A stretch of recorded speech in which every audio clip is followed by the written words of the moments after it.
Дури 30% од прометот во државата се одвива на црно. 1/3 од така наречениот економски инпут отпаѓа на сивата зона.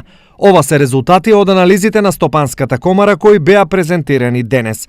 Градежништвото, земјоделството, туризмот и угостителството се гранките во кои е најзастепена сивата економија. Луѓето менуваат локации, луѓето работат повторно иста работа која што е работеле, меѓутоа не работат регистрирано затоа што гледаат дека оние кои што воопшто не се регистрираат во системот поменуваат полесно.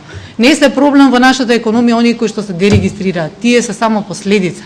Проблем се тие што работат воопшто без и да се регистрираат во системот. Анализи за утврдување на причините се уште се прават, но меѓу најголемите виновници се слабите инспекциски контроли. Треба да се има, ако збориме работа на црно, треба да има, се разбира, јаки инспекциски контроли, но исто така и од ваша страна кооперативност со тие инспекциски органи да укажувате на општи состојби, системски, тоа е се во ред, но и на конкретни примери. Според последните анализи на Светска банка, дури 55,5% од компаниите се борат против нерегистрирани фирми, што ја става Македонија на лидерското место во регионот во борбата со нелојалната конкуренција.